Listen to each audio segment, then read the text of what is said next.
Papanikolas to continue his series talk on analyzing positive characteristics.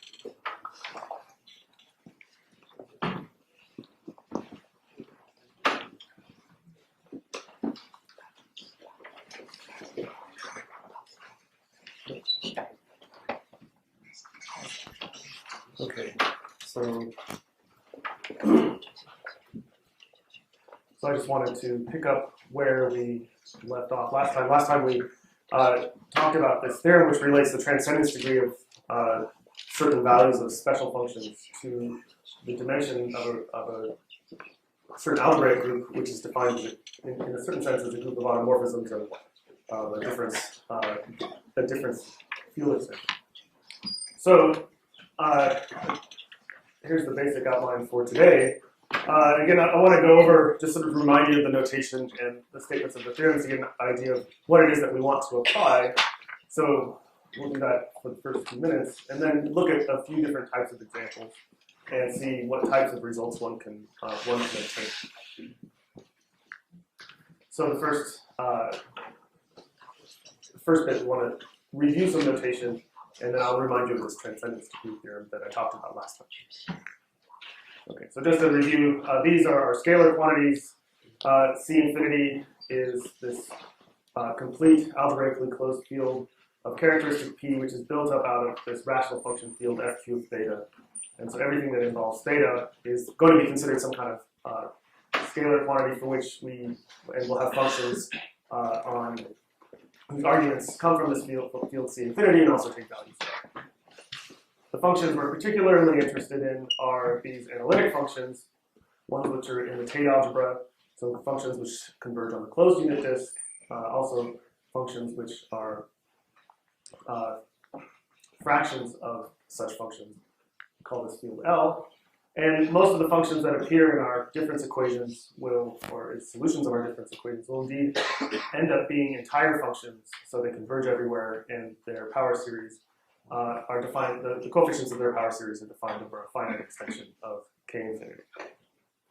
So just to remind you of the theorem we had at the end of last time, and when someone asked about the date on this theorem, so this was the publication date, and so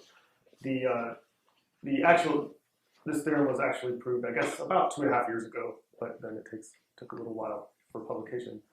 But the theorem is the following. So let M be a T-motive. Remember, a T-motive is this, we have this category of certain modules over a non-commutative ring, and sitting inside of it, we have objects that come from Drinfeld modules or T-modules, and those are the objects that we'll be interested in. But we can consider any of these objects, and if we take gamma n to be a group associated by Tanakian duality, so it's the Galois group associated to our object. Suppose that phi is some matrix, invertible matrix over k bar of t, but with polynomial entries, such that the determinant is just some power of t minus theta, essentially. And let C be a rigid, what we call the rigid analytic trivialization of phi. So this is coming from the notion of T-motives. But basically, we're just looking for a solution to this difference equation. So we suppose we have a maximal solution of this difference equation, and we want the entries of C to be entire functions, and we want the matrix to be invertible over the Tate algebra. And then finally, we take our matrix, this solution matrix C, and we evaluate it at t equals theta. And we adjoin the entries of that matrix to k bar, so we get some extension of k bar we're going to call L, and this is a subfield of k infinity bar. And then the conclusion is that the transcendence degree of this extension over k bar is equal to the dimension of this group gamma m. Now I just want to remind you that in practice what we do to calculate gamma n is really to calculate the Galois group associated to the system of difference equations, and that's what we'll be doing today.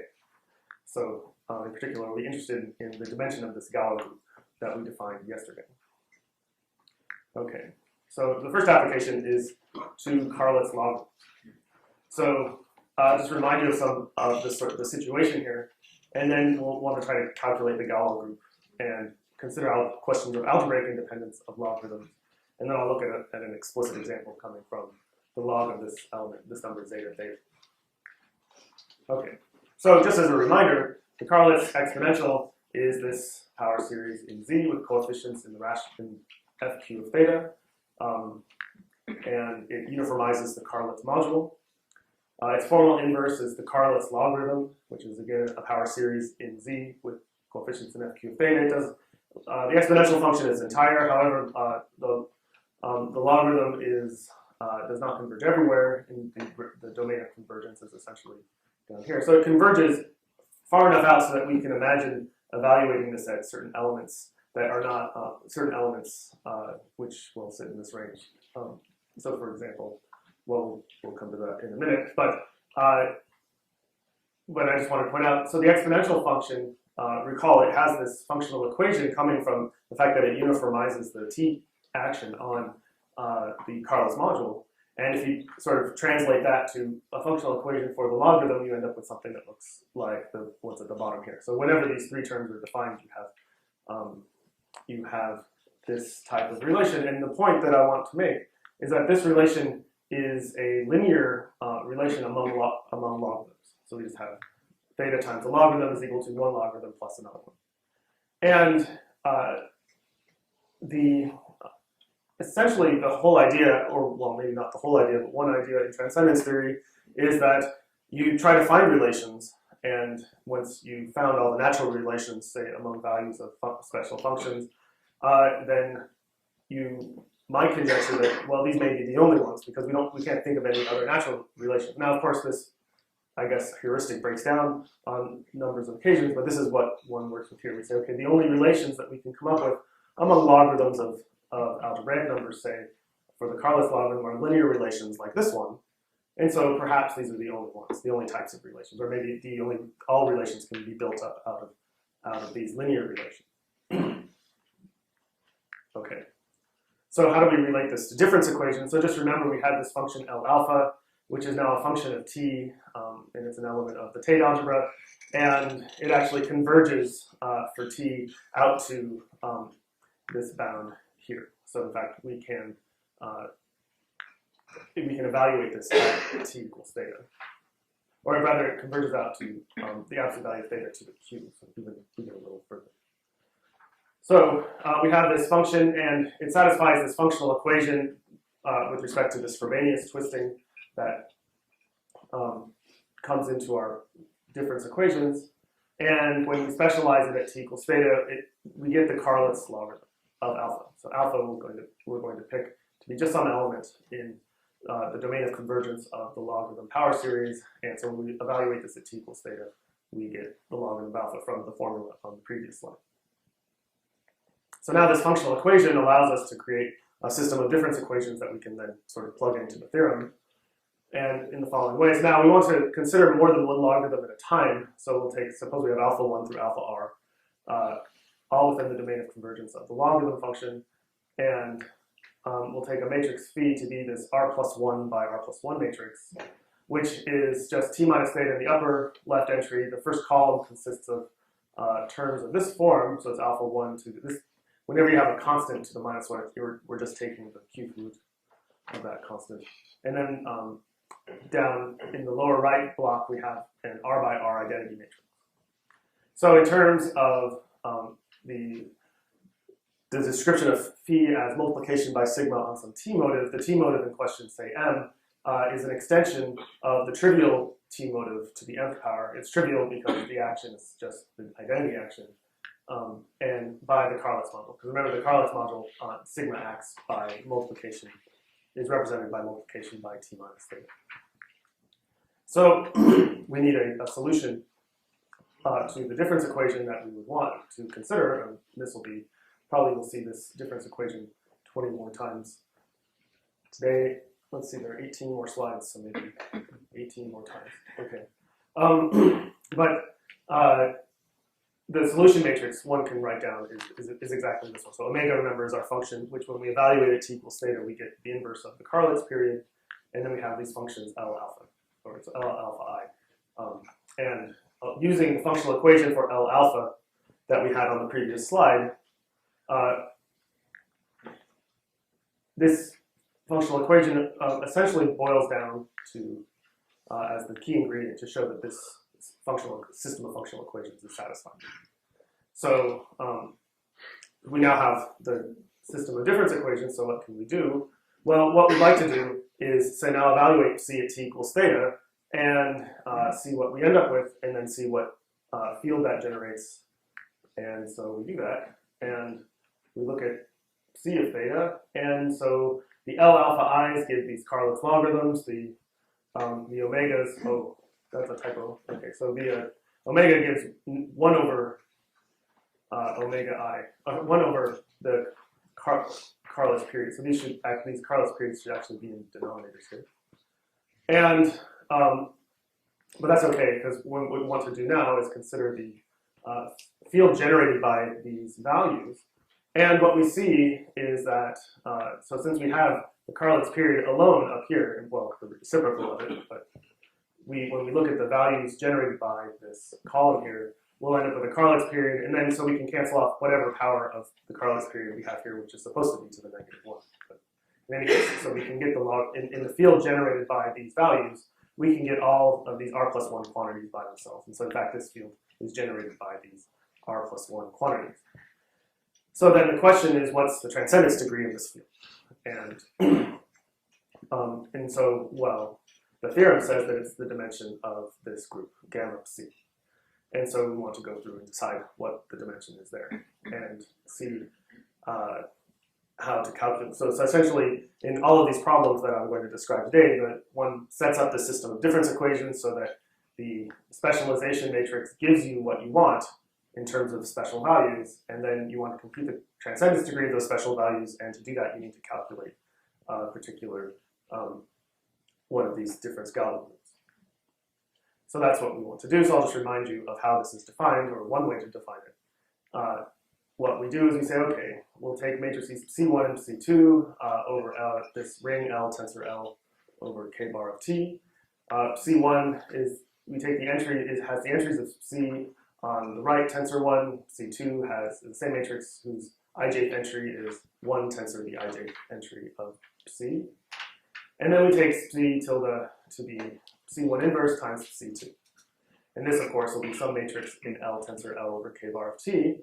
But the point is that this matrix actually has to be in our group gamma of C over L tensor L. So then what we can do is it turns out that any algebraic relation, that the defining equations for our group will be the algebraic relations among the entries of this matrix, C tilde.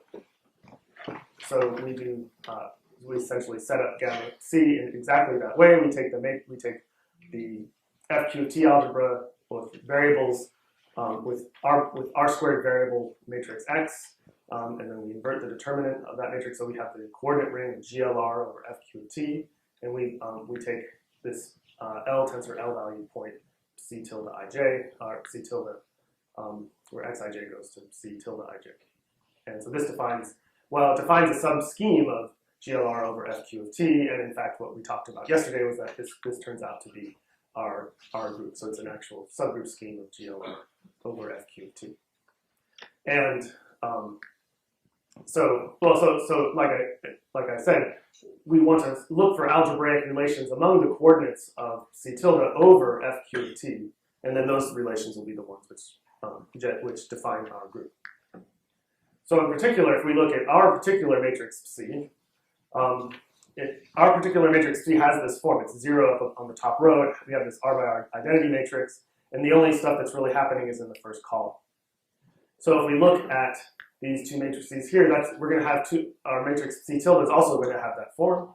So that just says that the group has to actually sit inside the group of matrices that look like this. So essentially, you're going to have to every element of the group is going to have a block form of this type, and you'll have an identity matrix in the lower right, 0 across this row here, and then you'll have some action, some elements which we'll have to determine on the left-hand column. So this is a subgroup of GLR. So in particular, we see that the group, of course, is bounded by, the dimension of the group is bounded by R+1. This is an R+1 by R+1 matrix. This is, okay, these should be R+1s. And so this is the dimension here is bounded above by R+1, but that's not a surprise because if you go back, the dimension of the group is supposed to be equal to this transcendence degree, and we generated this field with r+1 elements. So, so that's only natural. And we'll do the following thing. We can, since we're only really worried about these coordinates here, I'm going to rename them x0 through xr. So there are r+1 coordinates here, and so we're really looking at the coordinate ring of gamma being a quotient of this polynomial ring here. Okay, so what do we do now? Well, these our elements in our group are going to be of this form, and we can project onto the upper left-hand coordinate. This will define a homomorphism from gamma to the multiplicative group. And one thing that we can show is that this coincides with a surjection from the Galois group of our system of equations C to the Galois group associated with the Carlitz module. Because remember, the upper left-hand corner of our matrix B, we're just looking at the action defined on the Carlitz module. And so there's this theorem essentially from representation theory that says that, well, we have these two, we have C sits inside of our T motive as a sub-representation, so then we can define what this essentially boils down to, is that we get a homomorphism of groups in the other direction, which is surjective. And so there are a couple things to check here. One wants to check that the action of alpha essentially on omega is the same as the action of alpha on omega from gamma of C, but at the end of the last lecture, we described how to think about that. And so you go through you check the details, and we actually have, the point is that this is actually then a surjective morphism. Okay, so this is a surjection, and it's a surjection, and it coincides precisely with just projecting onto that upper coordinate, and we'll let V be the kernel of that homomorphism, so we have an exact sequence of group schemes over FQ of T. And since now V sits inside the unipotent matrices of GLR plus 1, it will, interesting, okay. Okay, so this is going to sit inside the unipotent matrices, and we just have a block diagonal matrix here, and everything's just in the first column, so V actually sits in a copy of GA to a power, where now the power has become M, where it should be R. Yes. Okay. Funny thing is I proofread these this morning, so anyway. Okay, so what ends up happening, well, what we want to do is we want to consider an element in the multiplicative group over FQ bar. FQ of T bar, we can lift it to an element in gamma of C over FQ bar. And now for any element U, which is in this vector, in this group V, we find that when you conjugate it by gamma, so here we have this, an element of V is going to look like, basically you'll have ones down the diagonal, and then you'll have just some possibly non-zero entries in this R column vector V here. When we conjugate by any element, when we lift alpha to any element of the whole group and conjugate this element U, the result is that you're just multiplying V by whatever alpha we started with here. So what this has the effect of saying, so we have that V is in some number, is a subgroup of some number of copies of the additive group, but it's invariant under scalar multiplication by any scalar. And so what that has, that implies is that that if you look at just the FQ of T bar points of V, it looks like an FQ T bar vector space. Now that doesn't say that it's that V actually is defined by linear polynomials, because you could take p powers of linear polynomials and still have them be in the ideal defining V. So that's what we want to, in a sense, rule out. And the way that we do that, okay, so V of FQ T bar is a vector subspace of FQ of T bar. The rth power, got the power correct there. But then the point is that this projection map is surjective, and it's surjective on Lie algebras. And so this implies that this map, this subscheme V is smooth over FQ of T bar. And in a sense, that boils down to then saying that that the ideal generating V doesn't have any of these embedded, or any of these p power linear form, p powers of linear forms. And so, in fact, the defining equation of V is really just, we consider it just like a vector space in this this rth power of GA. So we have the defining equations for V are just linear forms in x1 through xr over FQ of T. Whoops. So then what happens? Well, then we do the following thing. So pick any element B naught, which is in FQT cross, but not in the finite field. And we want to lift it to an element of gamma C of FQ of T. So to do this, you need to use Hilbert's theorem 90 just to assure that there is a lift that's actually defined over FQ of T. But because V is just some number of is isomorphic now to some number of copies of GA, this works out fine. And so we lift it to a matrix that looks like this. So the column we have B0 through BR are rational functions in T. Now, using this gamma, we can create it. We want to look for defining equations or for this vector space V, and we do this in the following way. So suppose that we have a defining equation for V. Then how can we use this to translate into a defining equation for the group? Well, so we have a defining equation for V, and we want to use this matrix here to sort of translate over to get an equation for the group. And essentially, we write down this linear polynomial. Of course, this is not a homogeneous polynomial, but it essentially takes these entries of our matrix gamma, and we plug them into this formula. And this turns out to be a defining polynomial for the group itself. So one thing that I wanted to point out right away is that, well, if we take if we specialize this polynomial at t equals theta, then we get these relations in terms of logarithms. So we evaluate. So the b's are all rational functions in t. We can evaluate everything inside at t equals theta, and so we get this identity between sort of linear expression in logarithms, a linear expression, or rather a linear multiple of pi q, and then there will be also so we end up so linear expression in terms of logarithms, and some multiple of pi q is going to be equal to 0.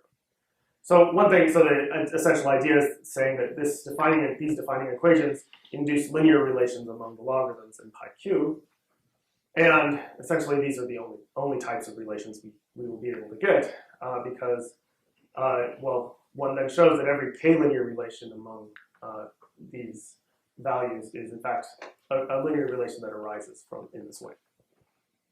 And then finally, what's the dimension of the group? Well, it turns out that we can show that essentially the group is going to be defined by polynomials of this form. So every defining polynomial, or the ideal defining the group gamma of C, is generated by polynomials of this form. And if we let n be the k-linear span of these entries, then the dimension of the group is the same as the dimension of this vector space. So we look at the k-linear. So basically, we're saying we can calculate the dimension of the group by just calculating all linear relations among these r+1 numbers. So this takes, basically what one does here is use this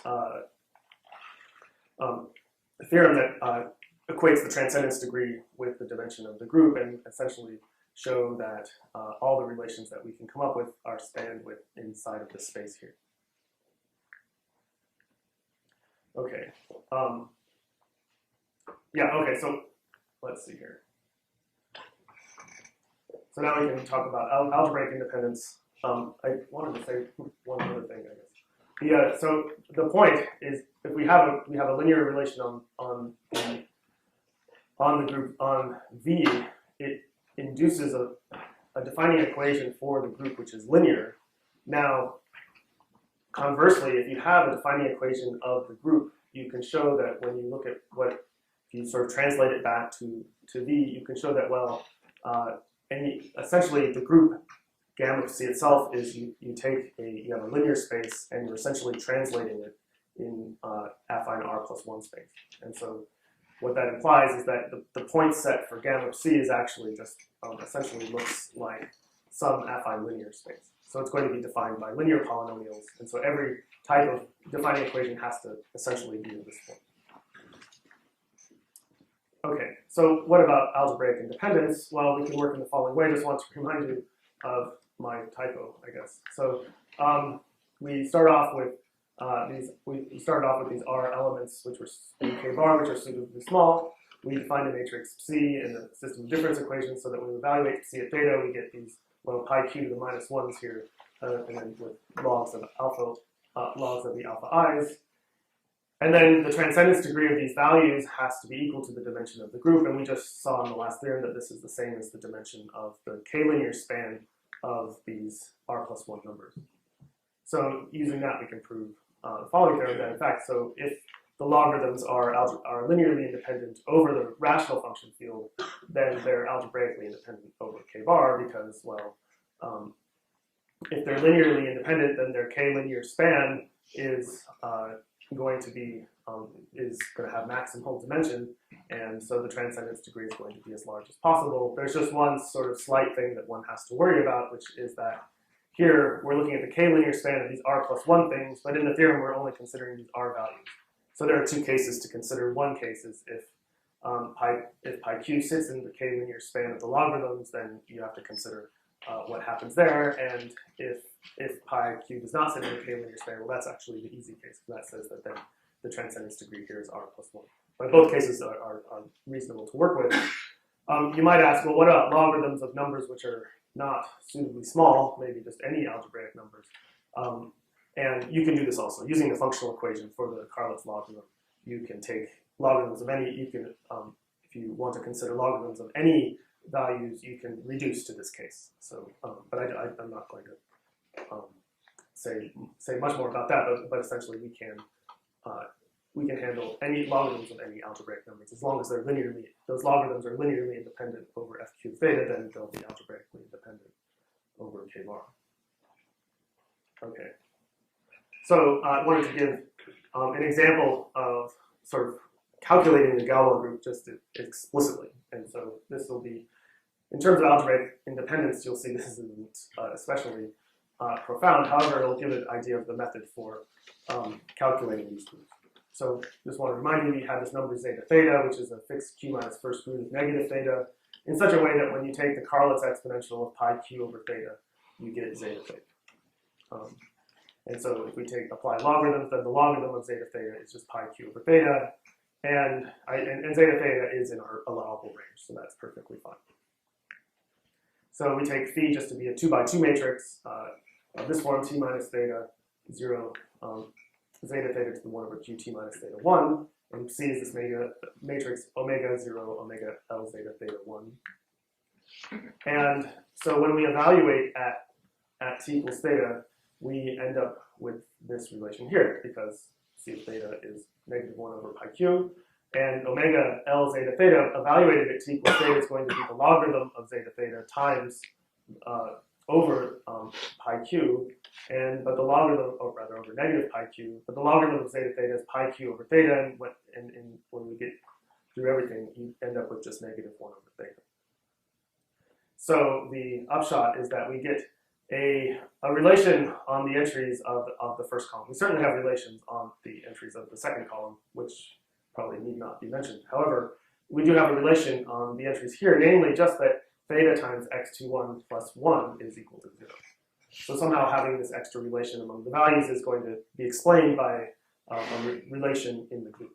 And so we'll see that here. So essentially, if we look at the transcendence degree of this matrix, it's exactly equal to 1, because we just have, everything's going to be generated by pi q. So that means the dimension of our group is going to have to be 1.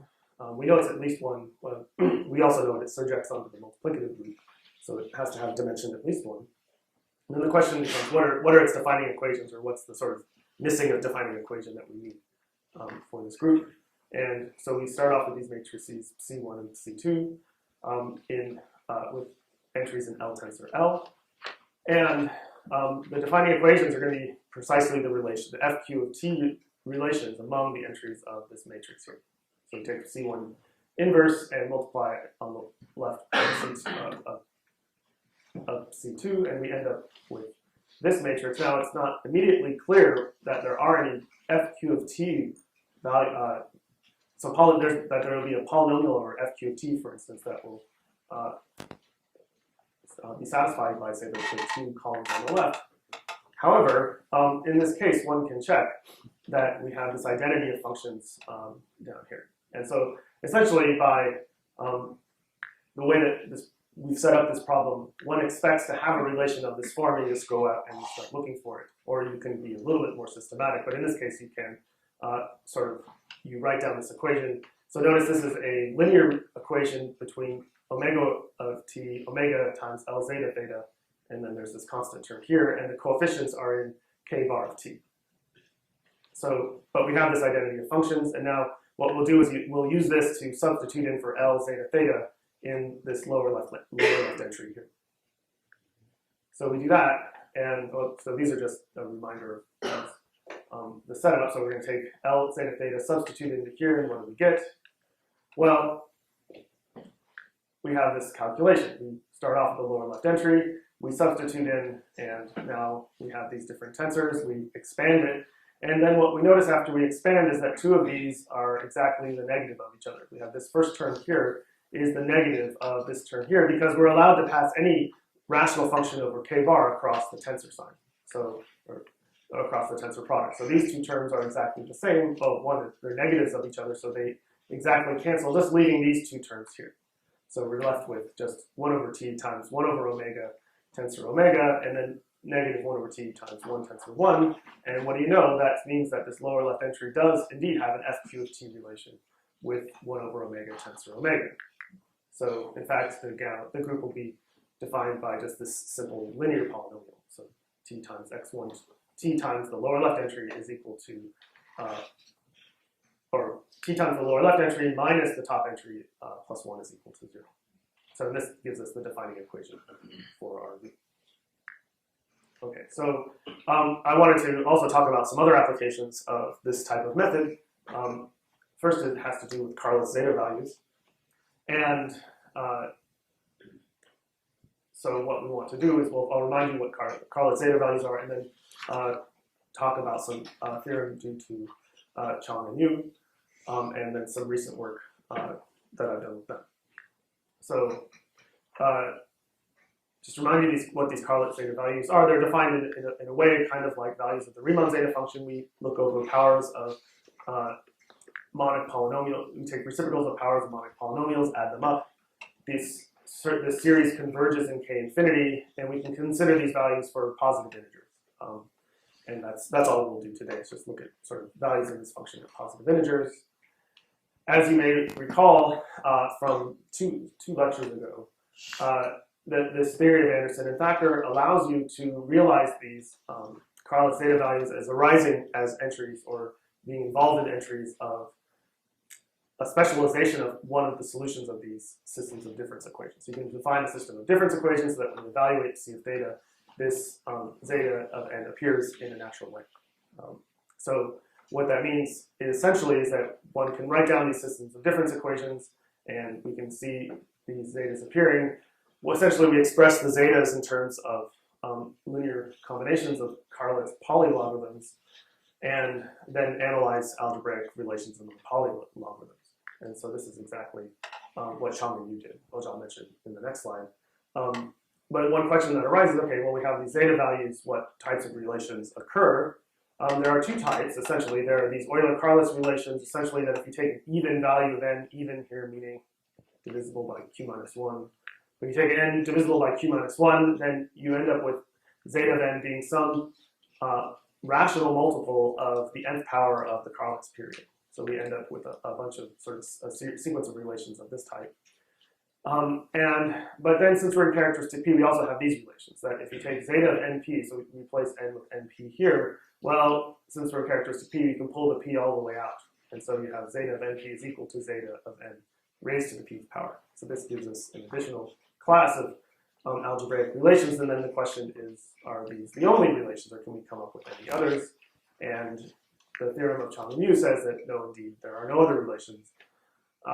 In the following way, that if you take any positive integer n and look at the field k spanned over k, or generated over k bar by pi q and the first n zeta values, then its transcendence degree over k bar is precisely this number, which at first you have to think about exactly what that is saying, but if we look at these relations here, we'll have a relation of this type at every multiple of q minus 1, we'll have a relation of this type of every multiple of p, So we take the total number of numbers here, which is n plus 1. We subtract off those two types of relations. But then occasionally those relations will coincide, so it's kind of an inclusion-exclusion. Our argument says that we need to add in this extra term as well. So in fact, the only relations among zeta values arise from the ones coming from these Euler-Karlitz relations and these Frobenius peak power relations. So then one question that arises, so I should say about the method of proof. The method of proof, as I said, you relate these zeta values to Karlitz polylogarithms.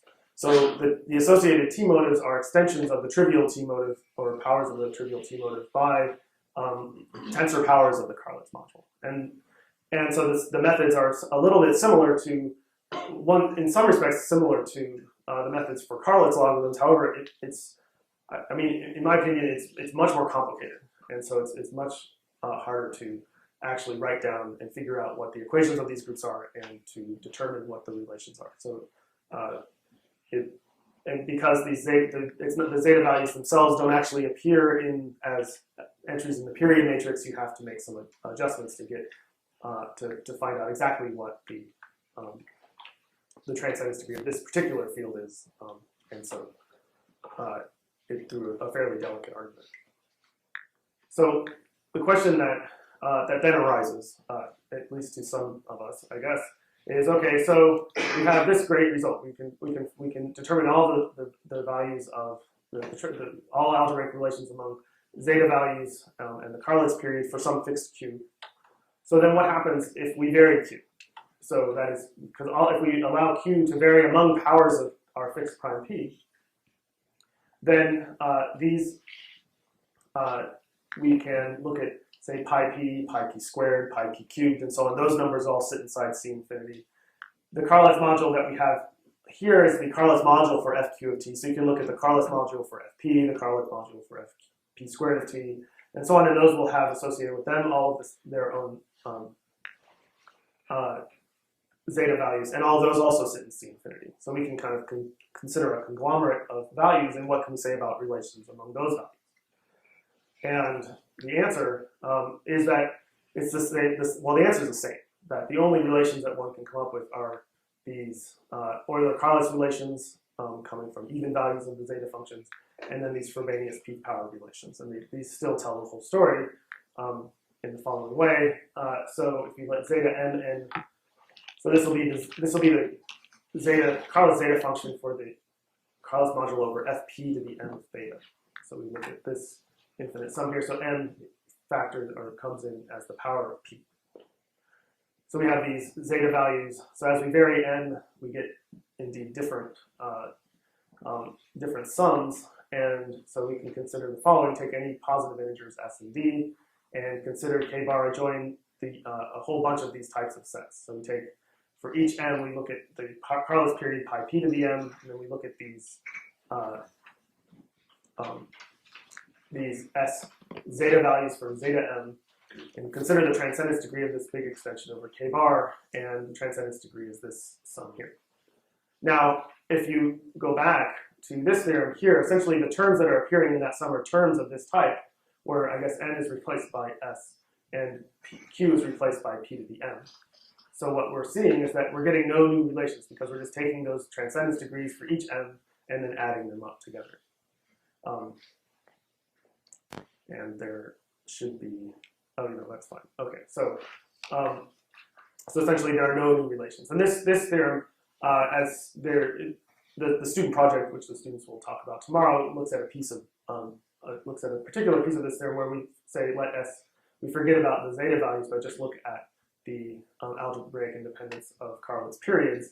And this was originally a theorem due to Laurent Denis, that as you vary n, that these Karlitz periods are all algebraically independent for pi p to the m for various m. So this we'll learn more about tomorrow. Okay.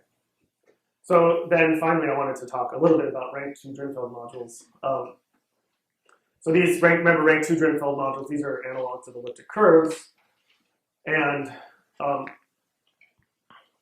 so just recall that a rank 2 Drinfeld module is defined by an action of fq of t on, say, k bar, given by a degree 2 polynomial in Frobenius. our assumption here is that this number kappa is going to be an element of k-bar. So this is a Drinfeld module of rank 2 defined over k-bar. And if you'll remember from last time that we can define a system of difference equations with phi, this matrix here, so 0, 1, t minus theta, negative kappa to the 1 over q.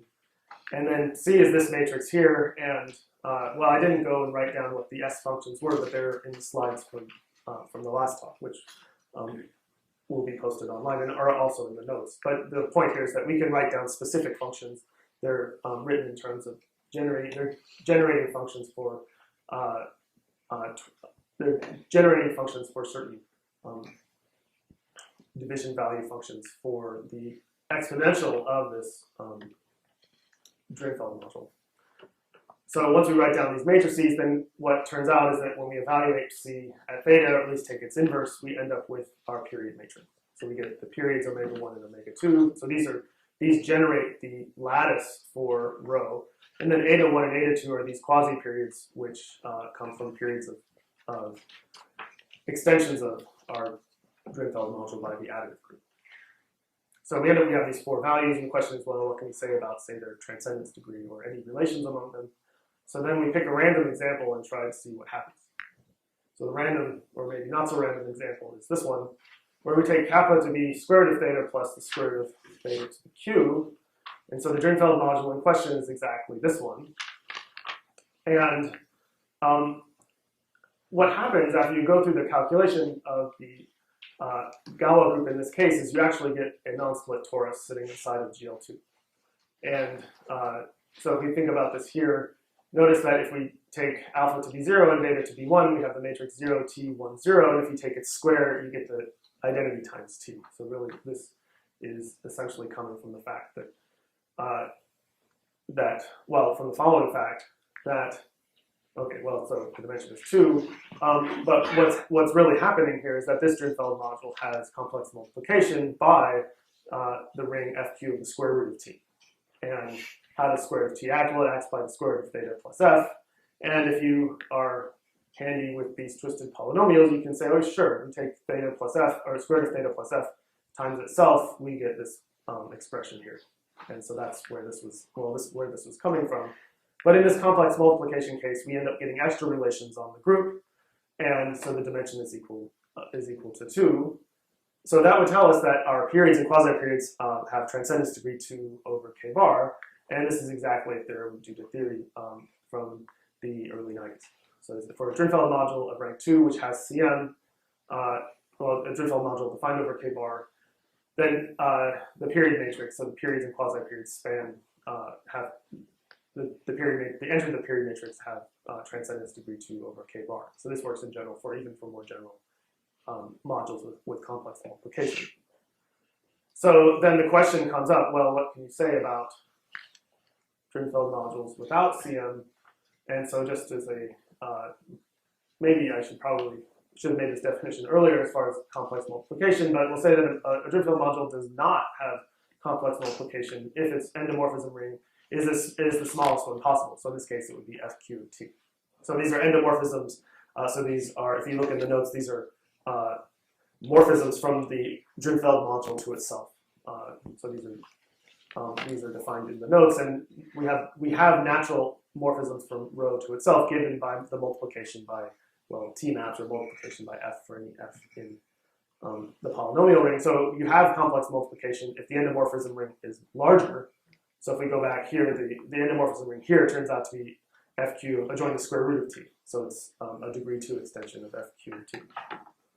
So what happens, so recent work with J.U. Chang is the following, that if you're not an even characteristic and you take a Drinfeld module of rank 2 over k bar that doesn't have CM, then we can show that the Galois group in this case, so the Galois group for the system of equations is isomorphic to GL2. And so what that has as an implication is that if you look at the periods and quasi-periods for this particular Drinfeld module, they'll be algebraically independent over k bar. So, and so the hard part here is sort of showing that this turns out to be the entire group. And our methods to a certain extent, will generalize to higher ranks, but we're still working out the details of that. And just as a final note, I wanted to say that we've also considered logarithms for, so in the previous, a few minutes ago, we considered Carless logarithms. We can also consider logarithms for this Drinfeld module rho, and we can fit them into this framework as well. And so we have results also on algebraic independence of Drinfeld logarithms coming from Drinfeld modules of this type. So again, thank you for your attention.